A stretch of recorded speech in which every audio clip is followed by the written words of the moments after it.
have to wait for the applause to die down. Hi, everybody. I'm Robin Sullivan, and welcome to Friday Night Flock Talk. I am thrilled to be here with you guys. Thank you all for understanding that we took last weekend off. Nick and I had a much needed break, and we really do appreciate that. So, the reminders, as always, that to like the Leather Elves on Facebook, and you'll get notifications that way. You can also follow us on Instagram and subscribe to the YouTube channel. I'm not sure exactly what's going on over there. Nick has handled all that. So, but the YouTube channel, I know it's good to have subscribers, so I'm asking you guys to help out with that. There's some sad news this week in the avian community. We lost someone who was instrumental in getting people thinking about behavior. We lost Sally Blanchard this week. I was lucky enough to spend a weekend with Sally many, many years ago. And Sally I have always said, we need to thank Sally for those of us that are out there speaking now. Sally opened a lot of doors, and she will be missed in the avian community. So, a little bit of sad news for this week. But tonight, we will be talking about something that I know was very important to Sally. It was that always learning. And my guest tonight is a very, very dear friend, Sid Price. Hi, Sid. How's it going? Hi, Robin. It's going very well. Thank you. Excellent. So I'm going to read Sid's bio because, as always, my guests have these really impressive bios, and I can't memorize them or pretend to memorize them. So, Sid Price is the owner and founder of Avian Ambassadors, based in Tijeras, New Mexico.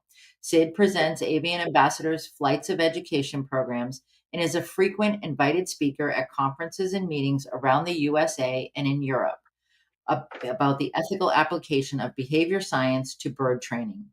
A lifelong involvement in the entertainment industry as a designer has enabled Sid to design and build show production and animal release systems to use at major facilities across the USA. Sid is the chairman of the International Avian Trainers Certification Board, a past president of the International Association of Avian Trainers and Educators, and he served on the board of IAATE from 2003 to 2013. So if you see Sid's name printed out, it's Sid Price, CPBT-KA, and CPAT-KA. And we promise we'll explain what those mean. I had the honor of serving with Sid on the IAATE board for some years, and Sid was kind of the voice of reason for us. And I wanted to bring him to you guys so we could talk about the learning process and how important it is. So, all right, Sid, I'm going to start with the basic questions. Your favorite animal to train, what is it? I got your list of questions, and I hate this question. I really do. We could. I have a number of favorites I have enjoyed working with, but I think that probably two of the most challenging are birds. One you have met, and you've actually met up close. That's Prophet. And the other, which is the bird that was in the promotion photo on your page. I would say she was a challenge. Yes, that's her. She was a challenge because she is quite an aggressive bird, but enjoyable to work with. Really enjoyable. The fun member of the family really was Kumbi, who was a pied crow. It's an African pied crow. And not only was he a great show bird, but the photos on the screen now is we did a movie together in several years ago, and he worked very hard and entertained everybody on set. Very challenging to work with because they are super fast. People say you should go to chicken camp to learn how to train because chickens are extremely fast. I think the corvids are up there because once they get into the training game, and if you're a little slow, they start presenting behaviors like a machine gun going off. Mhm. They're really, really fun and challenging.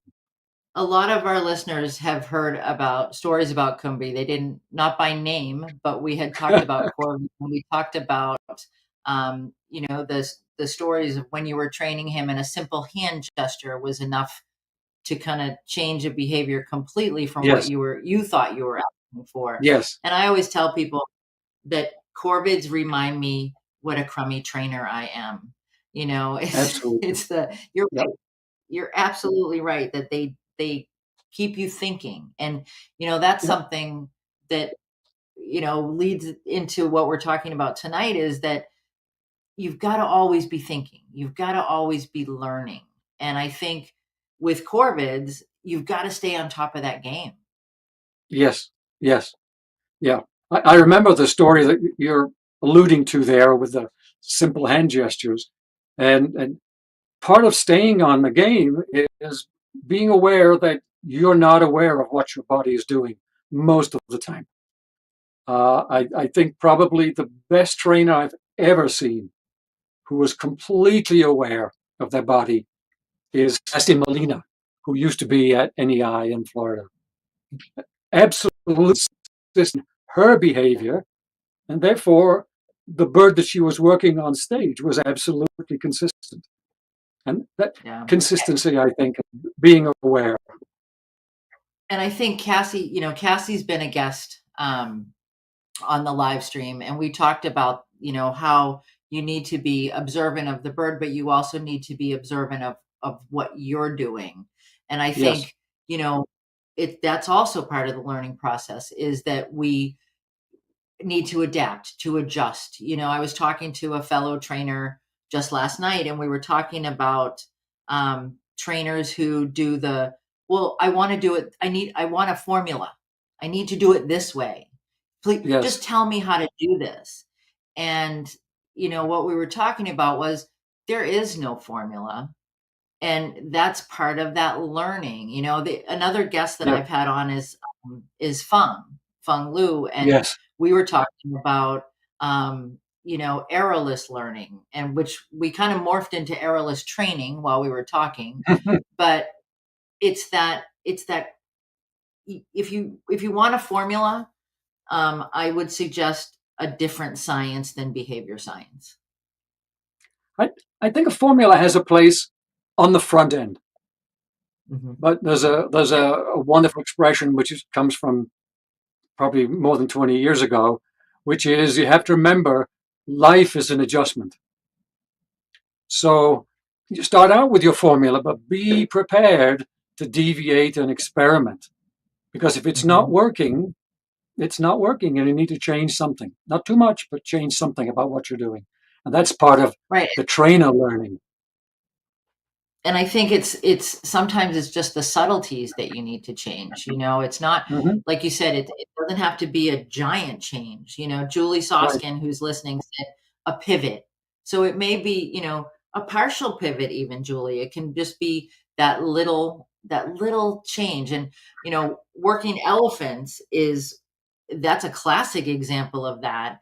That you know something's moved an inch in an elephant enclosure, and you're going to see different behavior, Yes. because they are that aware of those subtle changes. Mm-hmm. So, Well, um, going back so going back to Kumbi, when I began training him, he had I worked up in the facility here, and he had perfect behavior. I mean, sending, recall, recycling, it was all happening beautifully.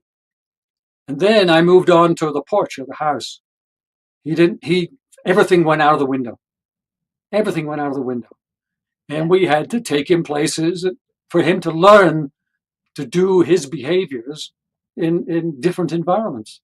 And we often Mhm. forget that too. As you said, something moving an inch can totally upset the behavior you're trying to get, or a Yeah. distraction. A small child with a red Oh, hat. and you never know. And I think, anybody that's people are like, oh, I have this bird and he's bulletproof. He can go anywhere, do anything. there's always going to be that one thing, that one trigger that Yep. happens. And I it may be a sound, it may be a visual, you never know. So you've kind of got to go with it. You've got to be willing to change your style and to listen to what, I mean, that's the other thing. We talk about learning, we talk about us adapting. We need to listen to what our birds are telling us too, or our animals for that matter. Hmm. That they're teaching us. Yeah, So exactly. so Sid, how did you decide to work with birds? How did that? Because I know we've got pictures of other Without, animals. yes, yes. Yeah, Um, can you when I put that one first for us? began working with doing public presentations and so on, and working with animals, I worked with a number of mammals. And one on the screen is a mountain lion by the name of Phantom, and it's quite a big challenge to do outreach with a mountain lion. Not Yeah, only the size of the animal, so the number of people that you we would want to go to a school, or maybe we're going to do the early morning television where you've got to be down at the station at 6 a.m. For the local TV, and we would need 6 people to get the transport crate for this animal into our van. And on your list, you had a funniest training story. I have a little aside to that. Um, the person who used to assist me with Phantom quite often, her name was Michelle. Her name is still Michelle, and we were doing the 6 a.m. thing, and we loaded up, and there were people at the other end who were going to help us unload, and we just were getting on the road. We hadn't quite got onto the highway, and this horrendous smell filled the van. Horrendous. And Michelle says, I think we had a bathroom break. So in the dark, she gets out. I get Phantom on his leash and get him out of the crate. And she's on her hands and knees in the back of the van, cleaning the crate. And then we have to clean him up a little bit. Lots of fun.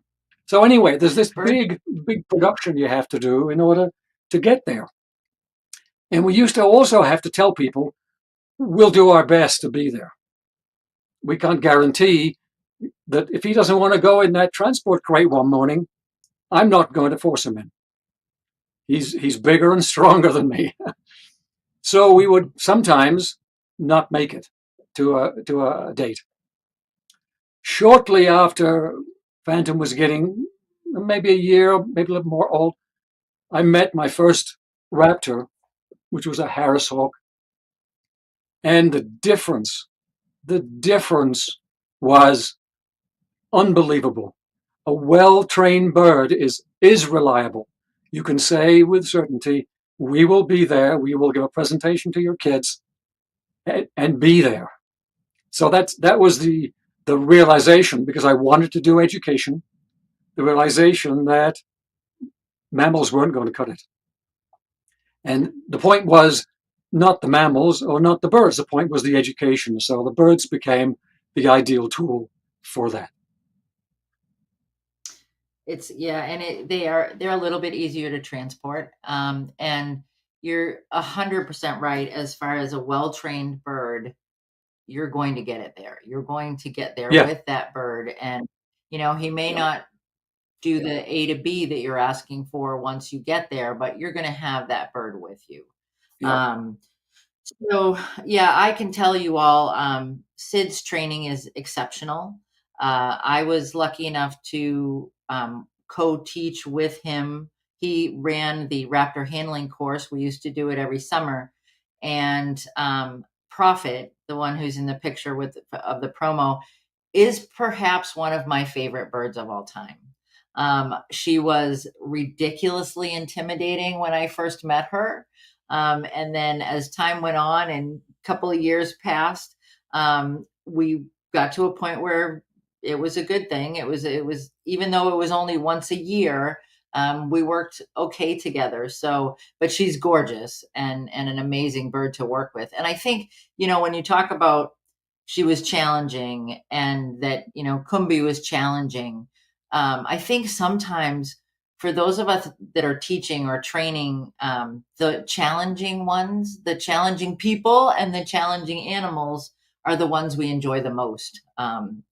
Because Yes. I don't know if it's because there's that bigger success or, I'm not exactly sure what it is, but it's definitely, Prophet's an amazing bird.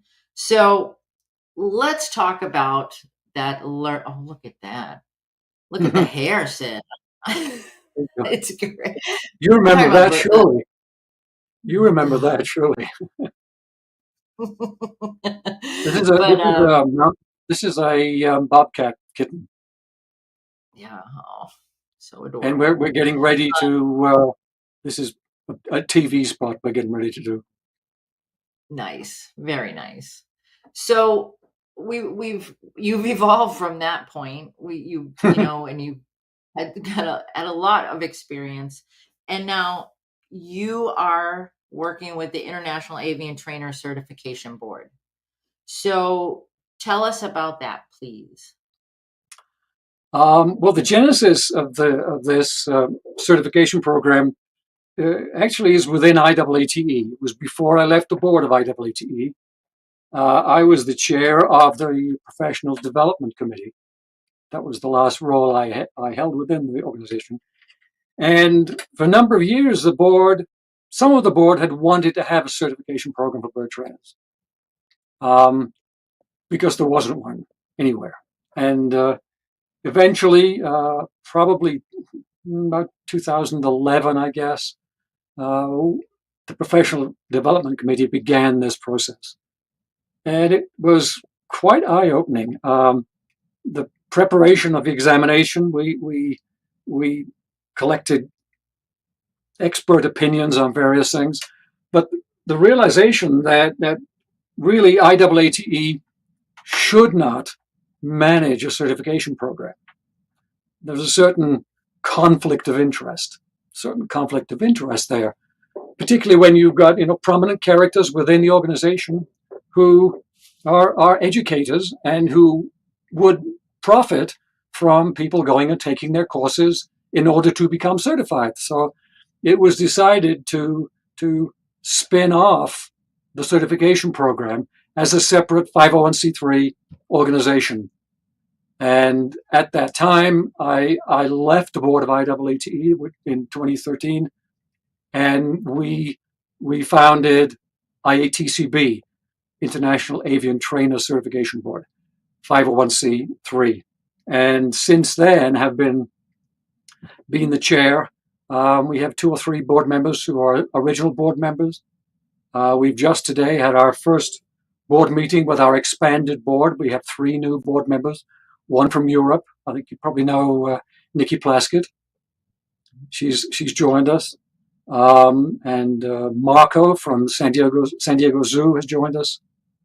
And someone who is actually from more of the companion world in terms of training, Kim Hunt, who's she's independent out of Atlanta at the moment. So that's IATCB. We run the examination twice, at least. PTC is the company that executes the examination twice a year, and they manage all of the test marking and all of that, computer based. They manage the funding, and they just send us a check for the fees that we're due. Mm-hmm. I remember, at the when this was just in the idea stage, and we were on the board of IAATE, and it was, I mean, it was necessary. It was something that needed to happen because, here we had this wonderful group of professionals, but there was nothing, that was there was no certification. And I Yes. think you was absolutely right to pull it aside. And the work you guys have done with it is wonderful. And so if so who's eligible to be certified, Sid? Okay, the bar is relatively low in terms of being able to take the examination. Obviously, you have to know the material. And the examination consists of 250 multiple choice questions. And you take the examination in a computer testing center with no reference material, no cell phone, just you and a computer in a room. And those who are eligible to take it are people who have a minimum of 3 years experience working professionally with birds. Now, we do say we used to have the word paid professional in there, but there are a number of people who are volunteers at organizations who they've been there for 5 or 10 years, maybe, working with birds, doing public programming. And we felt that they should have the opportunity to qualify to be certified. So 3 years professional experience. And that's really the only qualification. If you're a member of IAATE, there's a discount on the fee as well. Okay. So, and the test, is it given at certain locations, or how does that work? PTC uses a testing company called Prometrics. They have testing centers all over the world. So if you want to take the examination, you go to their website and you can look to see where the closest testing center is that's handling our certification examinations. And it used to be that international candidates had to pay extra fees because we had to organize for a local proctor to make sure things went well. And since we changed the company that executes the examinations, there is now no additional fee for international candidates. Nice. I don't remember exactly what the fee is these days. It's somewhere just under $400. Okay. And so the initials that are after your name, Yes. CPB, what do they stand for? Okay, first of all, the hyphen KA after each of them signifies that it's a certification which is knowledge assessed. So this is not a certification that says we've seen this person train birds and they're good. There's no practical element to the certification. It's based upon your knowledge of the material, the knowledge domains. So CPBT is Certified Professional Bird Trainer, and CPAT is Certified Professional Animal Trainer. About 3 or 4 years ago, we developed an animal trainer certification, and that's under the umbrella of the International Animal Trainers Certification Board. It's the same organization. Very It's the same exciting. organization. Yeah. Okay. So once someone is certified, how long are they certified for? The initial certification is good for 5 years. Mm-hmm. They have a choice. They can either wait 5 years and take the test again, or they can earn continuing education credits. And these are for attending conferences, taking courses, attending webinars. We have lots and lots of workshops people can go to online, some of them. For instance, the NEI courses, which are offered offline. You can stream the video. You can buy the video and watch it. They've got it set up so they can validate that you've watched it. They give you a certificate of completion.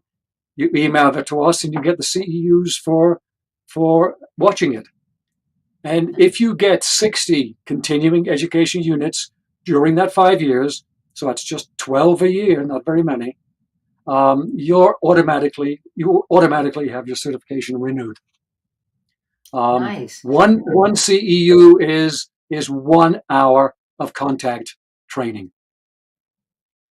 So, I mean, that's nothing when you really think about it. I mean, I would hope that people who are working with birds, even and people who have birds in their homes, I would hope that they're getting at least 12 hours a year of education. I would It's hope so. I would hope so. I mean, almost all organizations, like if you look at departments of game and fish and so on, and they have licensed rehabilitators, they have to have continuing education because learning is a continuous process. It's, as you said earlier, you get your certification and you're good for life. No, no. Techniques and approaches change. Yeah. And that's the thing too, I mean, so when we were talking, Sid, when we were talking about what we were going to talk about, um, the statement comes up a lot. I hear the statement a lot. We've always done it that way. Oh, God, yeah. So what do you say when someone says that? That's probably the most difficult question that people ask. The first and most important thing is, as with any difficult conversation, is you have to put away the confrontation. You cannot be confrontational or judgmental with the people. Um, I tend to avoid the question, the direct question, and talk to them about what they do. Tell me, you know, if that's what you've been doing for the last 20 years. First of all, is it working for you? Are you achieving your goals? And second of all, ask them, well, how do you approach it? Tell me how you approach it. You almost inevitably find things that they are doing in the more modern way. They're already doing some of the things. They just didn't have a word to describe it. They'll tell you that they tidbit the bird. Every time the bird does something right, they give them a little treat. They don't know it's positive reinforcement. So you can educate them that way. And I think, part of it too is you brought up a really good point, the not being confrontational. I think, so a lot of the people who are listening do outreach and they go and they Yes, take their birds and they do education. And I think it's a matter of how you handle those questions. It's about softening your response a little bit. And I was yes, having this conversation with a colleague as well, and we were talking about, what you really want to say. You want to say, well, that's ridiculous, or I can't believe you yeah, think that, or, what do you mean you do it that way? But you can still say those things and just say them a little bit more gently. yes, Um, yes. Or when they tell you something which you don't quite agree with, and you believe they could do in a more humane, less aversive way, that you can say, well, have you thought about this, doing this way? Because then you might not see that little aggressive behavior as the bird is stepping up. You've been pressing on its chest, and the bird leans down and bites the finger as it steps up. And it's always done that way. It's always done it. I know it's going to do it. It's okay. Well, it's not really. It's not really okay. So you can say, well, try it this way. and I Just think just too, just delivery just delivery of the treats. If you have your hand out, move my hand up here. There we go. You got your hand on it. If you're delivering a treat here, like this, let me see, then the bird has to bend down, and you're inviting the bird to maybe investigate your hand. If you move the treat up higher, so the bird is reaching up for the treat, then thank you. then then you're setting the bird up in a way that avoids the potential for a bite. It's yeah, unfortunate that many people wear their bites on their arm like they're medals of honor. yeah, And I think, and I think unfortunately, one is one's not going to be able to change that lifelong attitude in 5 minutes right. of a conversation. No, and I think too, part of that learning process when you talk about, people say, "Oh, it's okay. He bites, and I expect it. It's always been that way." Yeah. And I think we kind of take it from our perspective that, oh, well, I'm getting bitten and it hurts me. Well, Yes. okay, your problem, not mine. But Yes. there's a reason that bird's biting. There's a reason that's happening. And so, I want it to stop because I don't want to get bitten, but the bird wants it to stop, is trying to tell you to stop by biting. Yes. And we need to Yes. learn to listen, and I think listening and learning new ways to try things, new way, like, the technique that you just demonstrated, it's very basic, um, but it's something that maybe it was an aha moment for someone. Um, Right. and it's Yep. just the littlest things. And so, I think sometimes when we talk about always learning, we talk about that continuing education, that people get overwhelmed. Oh, well, I can't go to classes. I'm not a student. It's not who I am. I don't read a lot, or I don't learn that way. It's the little things. It's the nuances that we can hopefully learn that will help.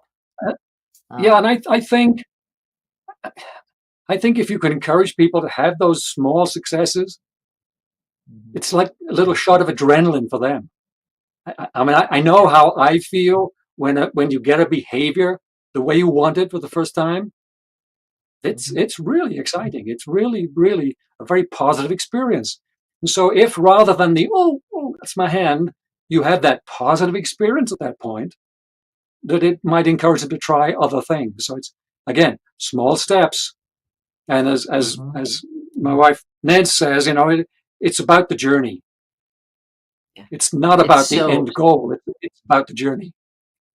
Yeah, absolutely. And I think, that's another lesson for us to learn, is that it's not about, I got to finish this, because I think a lot of us in the day-to-day life, when you've got that job that you go out to, and it's goal oriented, but it's, I've got to finish this. I've got a deadline. I've got to do this. And animal training, that you may have a deadline. If you're doing a show, okay, I need to get this done by this date, but it's more about, how do I get there? It's more Yeah, about, what's the process? yeah. And I think that's important. I think So for companion bird owners who are not going out and doing shows, they have a bird because they enjoy having birds. They enjoy the time they spend with their birds. Doing some training and developing new behaviors is all around going to improve that relationship and the enjoyment of the bird. yeah, yeah. That's Miho, isn't it? That's Miho, yeah. Yeah. Yellow nape. So when we talk about the when we talk about the certification process, I know that there are resources. Yes. What kind of things would you suggest to people, even if they're not planning on taking, this is not in the future for them, they're not going to take the test, but what kind of resources, what kind of learning would you suggest for people? I think a great place to start is where anyone who wants to be certified starts, which is look at There's a reading list on the website. If you look at it's in the candidate handbook, which you can download. At the back of that, there's a couple of sample questions, but it has a reading list, which will point you to books, websites that you can go and study. Mhm. It's you don't have to take the examination to get the candidate handbook. You can No, download and I that from think it.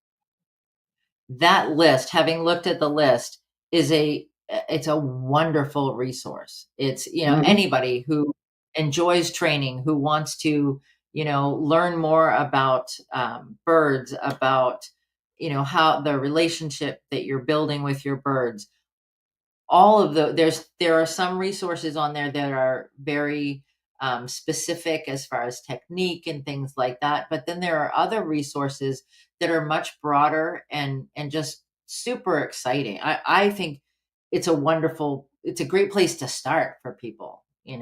Right, and if you're a companion bird owner that's doing a little bit of outreach, there are resources that name there where you can learn about messaging. Messaging is really important. The way to present yourself, the way to present the animal that you're presenting, and the way to present the message you're trying to deliver. It's I've forgotten the name of the book now, but it's a very, very good book. And of course, And I if you think, want to be being an interpreter is part of being a presenter in public, even if it's your local bird club and you're trying to encourage some new members who know less than you do about birds, but you want them to get more excited about it. Then learning how to deliver the message nicely and effectively is good. No, I think it's a really good, it's a good place to start, and that's something that you can do on your own. It's not, Yes, you don't have to go take a class, you don't have to hop online at a certain time. It's at your own pace, go through it. And I mean, I think, our free time is getting less and less these days. We all of us had a lot of it for a couple of years, but free time's getting less and less. But I think it's something you can do on your own. And I think knowing a lot of the folks who listen on a regular basis to the live stream, um, a lot of you, I think, would find this really, really helpful. So, what else? I mean, I know conferences are good. There are courses out there that people offer. Any yes. suggestions as far as that's concerned? I think for for the companion parrot owner, it's an expensive course, but the best course is the one out of NEI. Mhm. It's been going a long time, so they know the material obviously, but also they know how to put a course together. It's a beautiful facility. You'll get to work with some wonderful birds there, and it's a week long course. It's complete immersion. Um, Back in 2003, um, I was invited by Steve to go to his show production course, which is a similar structure, and it was a life changing experience for me in terms of my outlook for training and show production. So, I mean, that's the gold standard. Now, having said that, there are other people too. I've forgotten the name of the company now. Um, Hillary Hankey, do you remember Hillary? Yes. Yep. She has courses out on the West Coast. And I can't Behavior remember the name. International, something like that.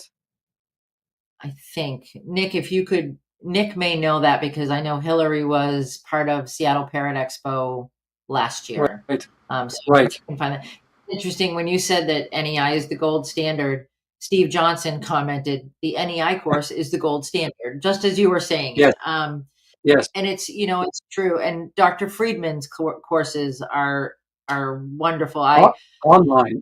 Yeah. just having a conversation with Dr. Friedman, when Susan and I start talking, and your brain just starts working. And I think Yes. that's part of this whole process is staying. Right. We talk about Yeah. keeping our birds engaged. We need to stay engaged with that learning process. Yes. Yes. Now, Dr. Susan's course, Living and Learning with Animals, Mhm. is I would say the gold standard of online courses for behavior science. Yes. If you're wanting to learn more about it, that's a great place. And the teaching style is very good. Obviously, Susan is the lecturer, but she has a number of TAs, and you work with the TAs to get your homework done because you're going to get homework on that course. But they use what's called the soft Socratic approach. So Mhm. it's more a methodology where they tease the correct information out of you. They don't coerce it out of you, which is what you like, Susan. Well, it's so funny, and that's true. I mean, I had Susan on as a guest, and we talked at length beforehand, and we were.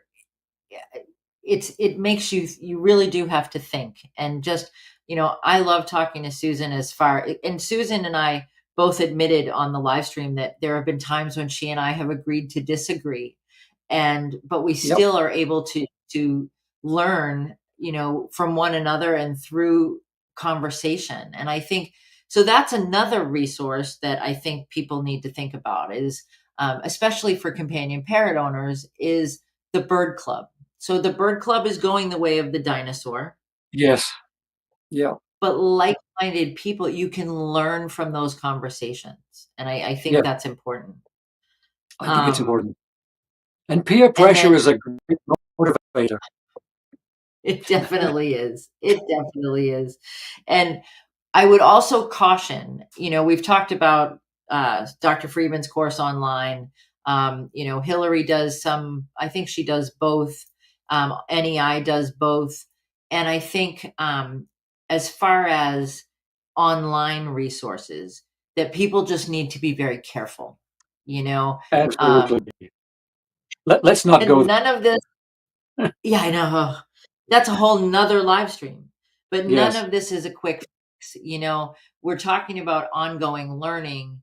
Anyone that says to you, I can teach you in, half a minute how to Yeah. handle this. It's like, no, that's not going to work. Yep. So, um, as far as, I think, and let me see what you think, Sid. I think that ongoing learning and being aware, and it's not just what's trendy, but being aware of new information, because things do evolve and change in the industry. um, how does that affect our ability to be stewards? Because I think, as companion parrot owners and bird training professionals, people want to be stewards for the environment and for the animals that we work with. How do you think that affects, the learning process affects that?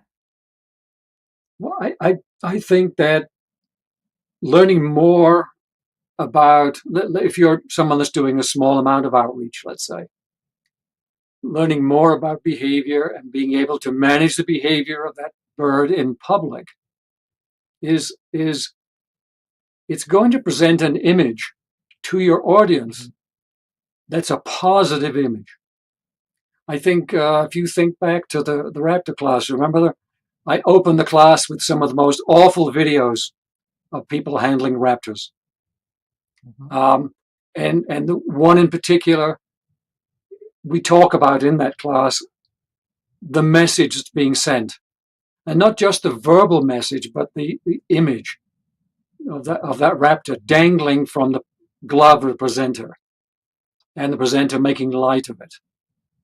By being able to have a well trained, well behaved companion while you're talking, I think that's really, really important. It sets an image.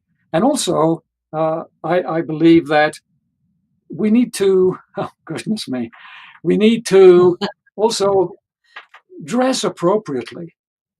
People often forget this. They show up with their torn jeans and old t-shirt, and people don't take that seriously. You've probably noticed in many of the photographs, I'm wearing a uniform because I believe that that establishes, well, not there because I'm a visitor, but that establishes, it establishes a little bit of your credentials, that you're committed to doing this in a professional way.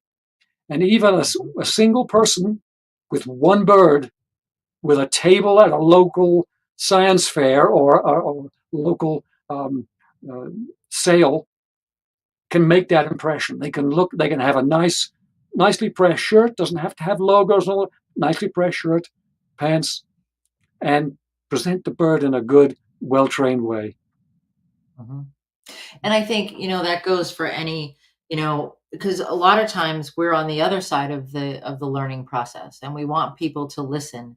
And, okay, so you may have the coolest conversation with the old hippie who's, in jeans and a t-shirt, Yeah. but I think a little bit more respect happens when you're dressed like you're dressed professionally. And that Yes. doesn't Yeah. whenever I used to present, and when I do present now, I try to be as professional as possible. I remember joking, Barb Heidenreich and I would joke that we had the uniform. We called it the uniform. It was a black jacket, black pants, and a nice shirt. And Yep. that's what we wore. We wore the uniform when we would go somewhere to present. And now Yep. I've downed it to the polo shirt, but with the logo Yep. on it. But it's about, and it makes people stop, and maybe Hmm. they'd walk by, but they see that you kind of got your act together, so they're going to listen. And Yep. it's all about We perception. Yep. We got polo shirt with the logo on for when we're traveling. So we go into Denny's for lunch on the road. We've got our traveling uniform on. We arrive at the site, and people see us unloading the equipment and the birds and so on. And you look like this is people who care about what they're doing. So it's quite important, I think. Yeah, I absolutely agree. And another thing that I find important as far as the knowing what's going on in the industry, and not just the fads, but the science backed, the information that's backed up by science, or information that is evolving for better husbandry, better care, better welfare. I think part of the importance of that is being able to pass that on to the younger generation, because like Sid, we're Yes. we're turning a little silver here, and we want those kids Well, you're going more to multicolored than me, but it's true. I hide a lot of the silver with the color, but my neighbor told me that his wife isn't gray, she's chrome. So there we go. But um I yeah, think it's and yeah, another. Oh, there you are, you with there's your less best friend. chrome there. Yes, that's Prophet again. Yeah. We didn't tell people what kind of bird this was. No. Profit. I Um, know Steven knows. well, Stephen knows because Um, he's actually met this bird. She has a it's beautiful true. red tail, but she's not a red tail hawk. Mm. No, this is a hawk from Africa. She's an orga buzzard. She is Yep. beautiful. Yeah. Yep, she is absolutely beautiful. Um, but so as far as passing that, you were going to say, I feel like we need to get people involved. We need to get younger people involved. Yes. Yes. Um, Yeah. I have a story which reminded me that when you're standing talking to a parent and there's a child standing nearby, uh, address the child and get them engaged. This is a wonderful example of that. Get them okay. engaged because I remember the late Walter Crawford, who founded World Bird Sanctuary, telling me a story of he would go to gun fairs and places like that. World Bird Sanctuary was in St. Louis. He would go to gun fairs and places and talk to people about um, ethical hunting and that type. And he would take a bald eagle or a golden eagle with him as the arm candy to get people's attention. And he remembered an older gentleman coming by and saying to him, "You're that bird guy, huh?" And Walter said, "Yes." He said, "Well, I had to stop hunting." And Walter said, "Well, why did you have to stop hunting?" He said, "Well, you talk to my grandson, and he told me, Grandpa, you shouldn't be hunting. So be aware of the little ones. They Mhm, are more influential than you are, more influential than mhm. you are, particularly with your peers and people who are older than you." Oh yeah, I remember working with the Nature Conservancy and with Norm Gershons, and Mm-hmm. we used to Save the Planet event, or Bowl the Planet, Yes. and it was the Adopt a Reef and the Adopt an Acre program, and I remember doing it with Cub Scouts, and they were super excited to do it, and I thought, oh, it's just because they get to go bowling, they don't really get it, and I remember them asking me if they could go camping in the rainforest with the acre that they saved, because it was important, Mm-hmm.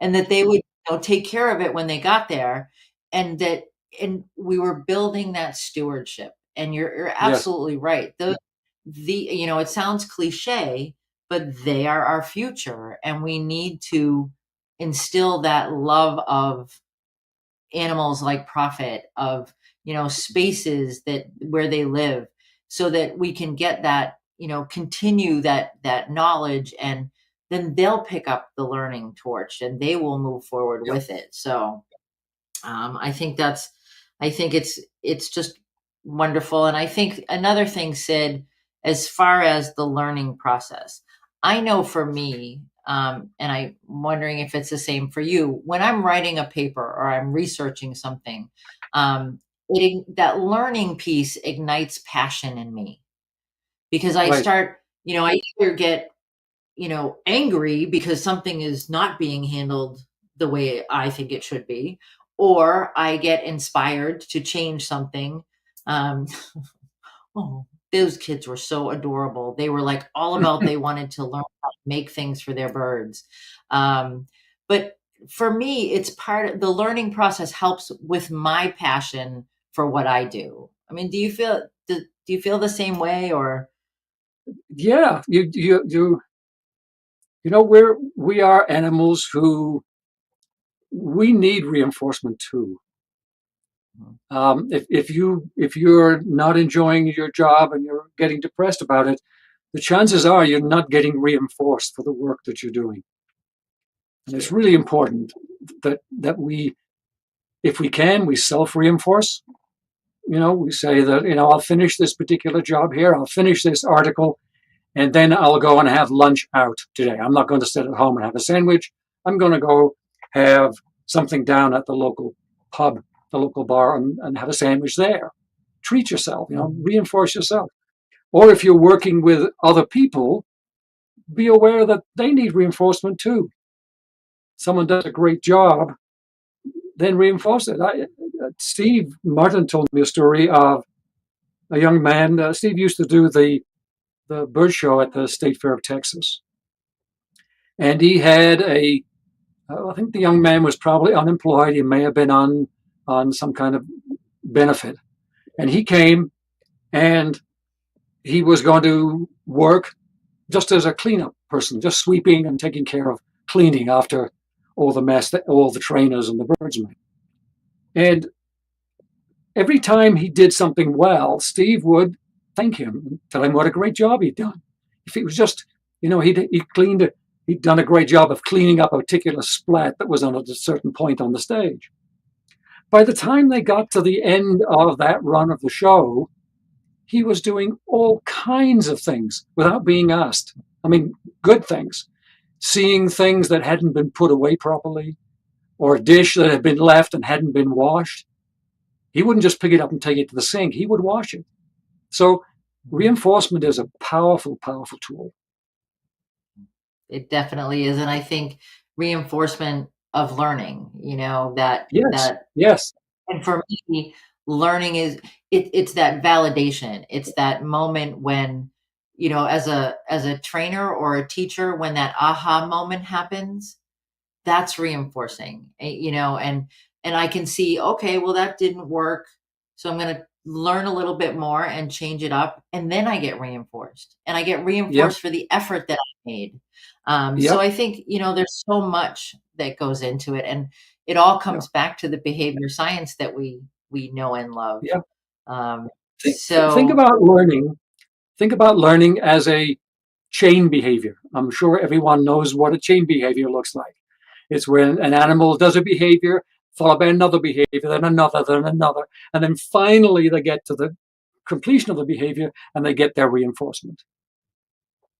The reinforcement for each behavior down the way is the opportunity to perform the next behavior, which is that's like learning. You learn something and you like it, that's great, and that gives you the opportunity to move on to something else and learn again. So that's how I see the learning process.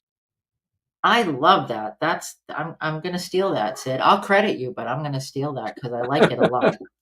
Um, so, any final words to companion parrot owner Sid as far as the learning process is concerned? Is there anything you want people to take away from our conversation tonight? Um, I- Two small things, small steps, small steps. And if something isn't working, then reduce your criteria, smaller steps. Um, and if you're making progress with those small steps, then take slightly bigger steps. Always move at the pace of the animal when you're training, um, and just enjoy it. Just enjoy it. It's very true. Well, thank you so much for joining me tonight. Um, I always enjoy talking to you, and we just happened to do it tonight with a bunch of people listening, which is still pretty cool. So again, I want to thank you. And if you guys are ever in New Mexico and you hear about an avian ambassadors show or exhibit or demonstration, it's well worth going to. And you might get a chance to see Prophet, who is an amazing girl. She's beautiful. So take care. And I have a couple of things I need to let people know. I want to thank you all for supporting our BOGO for July, the month of June. We're still working on. We're almost to the end of getting those orders done. And I have a favor to ask. So a lot of you guys listen every week. I am working on, I'm researching and learning. So I'm working on a paper, and I need some photos of behavior, a photo that you feel very clearly. You can say, oh, that's this behavior. And just all I need is a picture or a video and what you think that behavior is. Okay. Um, and if you could send those to me at the Leather Elves, that would be wonderful. And I also would love to hear what you guys want to listen to on the live stream. So, I've got weeks and weeks of guests and people that I really enjoy working with and talking to, and people that I've worked with in the past. But I want to know what you guys want to hear. You are loyal. You listen every week, most of you. And then there are some new people too, I noticed on tonight. So message me, private message me, and let me know what you want to hear about. And I will do my best to do that. So with that said, next week I have two guests on. I'm going to have two guests. It's David Skidmore and Nancy Wilson, and we are going to be discussing finches. Yes, small size matters. They're small, but they're mighty. So, you guys have a wonderful week. Thank you again, Sid. You all take care, and I will see you next Friday night on Flock Talk. Bye bye.